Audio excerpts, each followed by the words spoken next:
Welcome back everyone.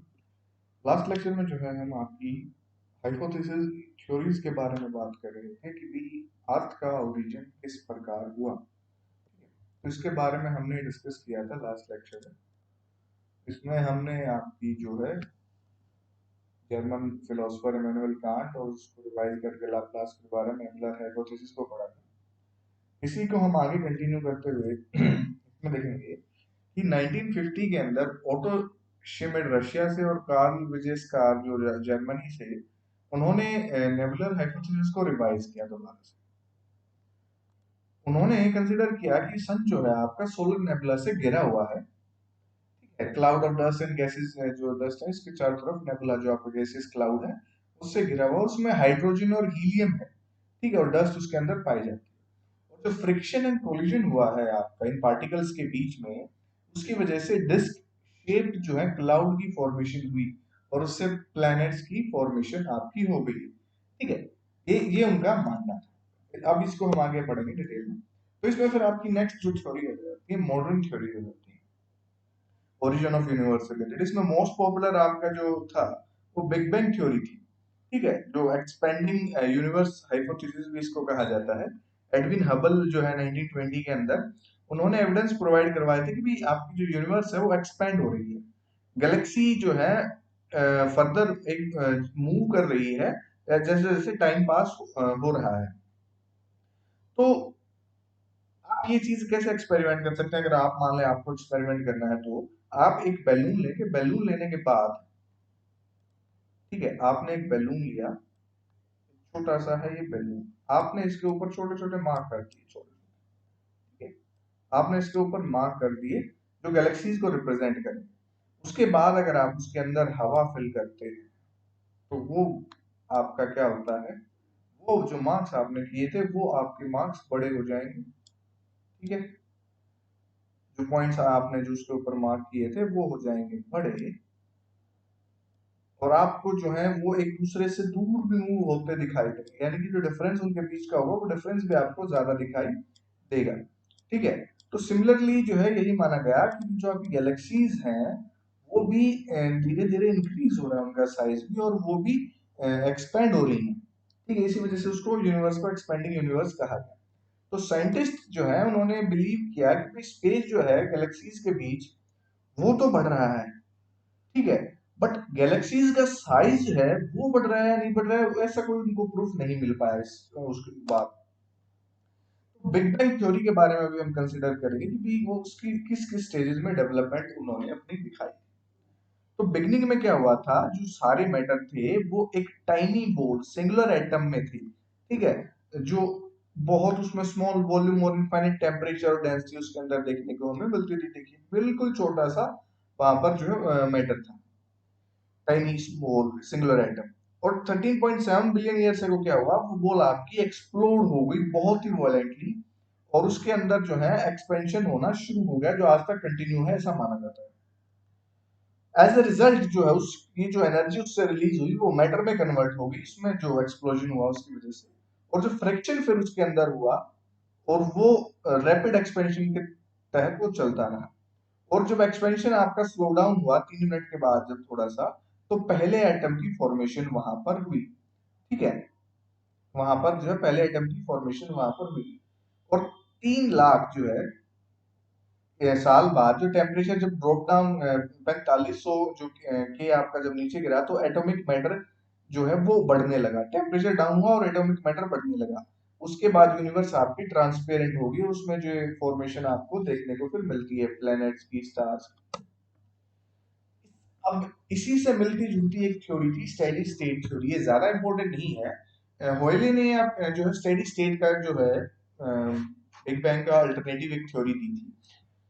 ये ज्यादा important नहीं है क्योंकि उनका मानना था कि जो आपकी यूनिवर्स है वो हमेशा एक पॉइंट पे रही है या एक साइज की रही है। ठीक है, वो चाहे कोई भी टाइम पीरियड रहा हो, किसी भी टाइम समय, वो उसने माना कि भी उसका साइज एक जैसा रहा हो। ठीक है, जो इतने साल पहले हो या इतने साल बाद हो, उसने कहा कि ये चीज सेम रही है।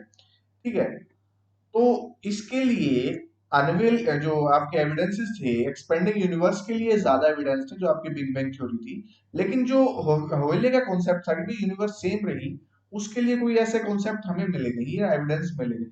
तो साइंटिस्ट ने बिग बैंग थ्योरी को ज्यादा फेवर किया स्टेडी स्टेट थ्योरी के मुकाबले। नेक्स्ट इसमें आ जाता है फिर आपकी स्टार की फॉर्मेशन। स्टार की फॉर्मेशन जो है अब तक हमने डिस्कस किया, जो मैटर और एनर्जी आपकी यूनिवर्स में अनइवन डिस्ट्रीब्यूट थी, ठीक है, जो एनर्जी और मैटर आपका जो एक्सप्लोजन के बाद जो डेंसिटी थी उनके बीच में, उसने जो है डिफरेंस, जो ग्रेविटेशनल फोर्स के अंदर राइज किया उसने डिफरेंसेस ने, और मतलब उस ग्रेविटेशनल फोर्स के अंदर डिफरेंस आया एक जगह से दूसरी जगह पे, इसकी वजह से जो है वो मैटर एक दूसरे की तरफ अट्रैक्ट होना शुरू हुए, ठीक है। यानी कि ज्यादा बड़े पार्टिकल्स जो हैं जो अलग अलग उसमें थे, तो बड़ा पार्टिकल छोटे को अट्रैक्ट करता है, आपको पता है। तो जो बेस था फॉर्मेशन ऑफ गैलेक्सीज का, वो यहाँ से बनना शुरू हुआ। गैलेक्सी के अंदर जो है आपके लार्ज नंबर ऑफ स्टार्स थे, ठीक है। जो स्टार्स के बीच में जो आपका जो डिस्टेंस है, उसको हम मेजर करते हैं लाइट ईयर से, ठीक है। लाइट ईयर जो है आपका क्या होता है, जो डिस्टेंस कवर किया जाता है लाइट के द्वारा एक साल में, ठीक है। और लाइट की स्पीड क्या होती है, 3 लाख किलोमीटर पर सेकंड, सॉरी दिस इज पर सेकंड, ठीक है। यहाँ पर आप इसको पर सेकंड कर लेना, ये यहाँ पर है आपका पर सेकंड। तो 3 लाख किलोमीटर पर सेकंड है, और एक लाइट जो एक साल में जो डिस्टेंस कवर करेगी उसको लाइट ईयर कहा जाता है, ठीक है। तो एवरेज डायमीटर जो है स्टार का वो 80 जो है आपका 80,000 किलोमीटर से और 1.5 लाख लाइट ईयर तक जो है इन्होंने माना। तो जो डायमीटर इन्होंने बताया आपका स्टार्स का नहीं, वो गैलेक्सीज का बताया इन्होंने। गैलेक्सीज का जो डायमीटर था आपका 80,000 किलोमीटर का, वो 80,000 से लेकर 1.5 लाख जो है लाइट ईयर तक का इन्होंने डायमीटर बताया। तो आप अंदाजा लगा सकते हैं भी कितना बड़ा बड़ी जो आपकी गैलेक्सी हो सकती है। हमारी गैलेक्सी कौन सी है, मिल्की वे गैलेक्सी के अंदर हम रहते हैं, ठीक है। तो ये इसके अंदर क्या हुआ फिर आपका जो है एक्युमुलेशन होना शुरू हुआ हाइड्रोजन गैस, क्योंकि हमने देखा था हाइड्रोजन और हीलियम गैस इसमें पाई जाती है। जो आपका नेबुला आकार, जिसको नेबुला कहा जाता था, गैसेस फॉर्म में जो आपके पाए जाते थे चीजें, उसको नेबुला कहा जाता था।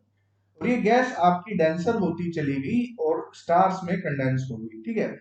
और फॉर्मेशन ऑफ स्टार वो आपका माना जाता है 5 से 6 मिलियन ईयर से, ठीक है। तो आप इस चीज से अंदाजा लगा सकते हो कितने साल पुरानी चीज। आपके यहाँ पर स्टेज के अकॉर्डिंग स्टेज 1, 2, 3 एंड 4 आप देख सकते हैं कि गैसेस क्लाउड वो धीरे धीरे कितने हजार साल में, और ये आपका होते होते स्टार की फॉर्मेशन आपकी यहाँ पर आपको देखने को मिलती है, ठीक है। और आपका जो लाइट ईयर है, हमने देखा कि भी एक साल में जो कितनी लाइट कितना डिस्टेंस ट्रेवल करती है उसको कहा जाता है, ठीक है।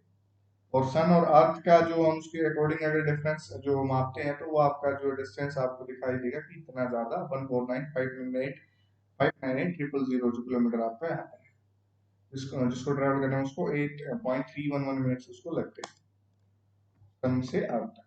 फॉर्मेशन ऑफ अर्थ का है नेक्स्ट आपका यहाँ पर, हाँ सॉरी, फॉर्मेशन ऑफ प्लैनेट्स अर्थ जो हम डिस्कस कर रहे हैं।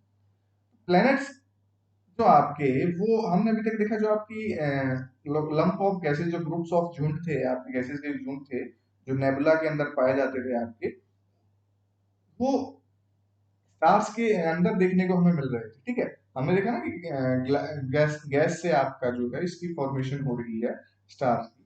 तो ग्रेविटेशनल फोर्स ने क्या किया, उन चीजों को अट्रैक्ट करना शुरू किया और कोर की फॉर्मेशन हुई, केंद्र की जो है शुरुआत हुई ग्रेविटेशनल फोर्स की, ठीक है। वो उन्होंने अपनी तरफ उसको अट्रैक्ट करना शुरू किया, यहाँ पर आप इसको देख सकते हैं, उसको अट्रैक्ट करना शुरू कर दिया अपनी तरफ, ठीक है। सारी चीजों को जो बड़े पार्ट्स ने छोटे पार्ट्स को अपनी तरफ अट्रैक्ट करना शुरू किया। तो ह्यूज रोटेटिंग जो गैस डिस्क थी आपकी, वो डेवलप हुई गैस कोर के अराउंड, ठीक है। गैस कोर के अराउंड वो जो डेवलप होनी जो है डिस्क आपकी शुरू हो गई, यहाँ पर आप देखिए। और नेक्स्ट स्टेज में क्या हुआ, जो गैस था गैस क्लाउड आपका, वो कंडेंस होना शुरू हो गया, मैटर जो है कोर के अराउंड वो स्मॉल राउंडेड ऑब्जेक्ट्स में कन्वर्ट होने शुरू हो गए, ठीक है। और स्मॉल राउंडेड ऑब्जेक्ट थे, उनको प्लेनेटेसिमल्स कहा गया प्रोसेस ऑफ कोहेशन की वजह से। प्रोसेस ऑफ कोहेशन जो आप फिजिक्स में पढ़ते हैं कि जो पार्टिकल सेम उसके होते हैं, सेम पार्टिकल्स एक साथ जब जुड़ जाते हैं, ठीक है, उस प्रोसेस की वजह से आपके प्लेनेटेसिमल्स में जो प्रोसेस में शुरू हुए, और लार्जर बॉडीज यानी कि बड़ी बॉडीज बननी शुरू हुई हो गई आपकी अट्रैक्शन और कोलिजन की वजह से। जब वो जो सेम पार्टिकल्स थे वो एक दूसरे के साथ कोलाइड होने लगी और अट्रैक्ट होगी, एक दूसरे के साथ जुड़ने लगी। और फाइनल स्टेज में आपका यहाँ पर क्या होता है, स्मॉल जो आपकी प्लेनेटिसिमल्स जो होते हैं, जो बॉडी पार्ट होते हैं, वो इकट्ठे होकर उन्होंने लार्ज बॉडीज बनानी शुरू कर दी फॉर्म्स ऑफ प्लैनेट्स में। ठीक है, तो इस तरीके से आपके जो है प्लैनेट्स की फॉर्मेशन होनी शुरू हो गई। नेक्स्ट है फिर आपका इसमें आवर सोलर सिस्टम। तो हमारा सोलर सिस्टम है, उसके अंदर 8 प्लैनेट्स है। ठीक है, तो नेबुला जो हमारे सोलर सिस्टम का है वो अराउंड जो 5 to 5.6 बिलियन ईयर्स है वो पहले उसका कोलैप्स होना शुरू हो गया था। ठीक है, प्लैनेट जो है आपके 4.6 बिलियन ईयर है वो फॉर्म हुए। और हमारा जो सोलर सिस्टम है उसके अंदर 8 प्लैनेट्स हैं, 63 मून्स हैं, और millions of asteroids, comets, huge quantity of gas and dust इसके अंदर हमें देखने को मिलती है।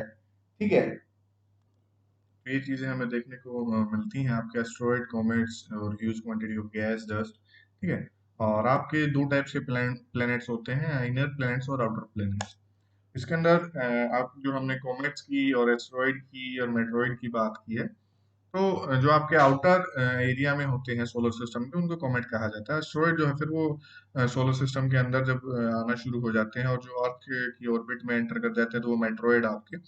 और मेट्रॉयड जो अब आपके हो जाते हैं, वो जब एटमॉस्फेयर में एंटर कर जाते हैं आपकी, और जो है उसको जो लाइट के साथ जो मतलब उसका एटमॉस्फेयर के साथ रिएक्शन शुरू हो जाता है और वो बर्न होना शुरू हो जाता है। ठीक है, मेट्रॉयड भी जो है आपका और अर्थ को स्ट्राइक करने के लिए पहुंचता है। और मेट्रॉइड जो होता है, जो मेट्रॉइड पूरा जलने नहीं पाता है, मेट्रॉइड वो आपका जो है अर्थ के ऊपर लैंड कर जाता है, रॉक जो पत्थर, उसको जो है मेट्रॉइड कहा जाता है। तो ये कुछ आपके डिफरेंसेस है, बेसिकली सिंपल से आपको बताऊंगा। तो डिफरेंस बिटवीन आपका इनर और आउटर प्लेनेट के बीच में क्या डिफरेंस है वो हम देखेंगे। जो आपके कुछ मरकरी, वीनस, अर्थ, मार्स, जो आपके इनको इनर प्लैनेट्स कहा जाता है, ये आपके पाए जाते हैं belt of asteroids and the sun.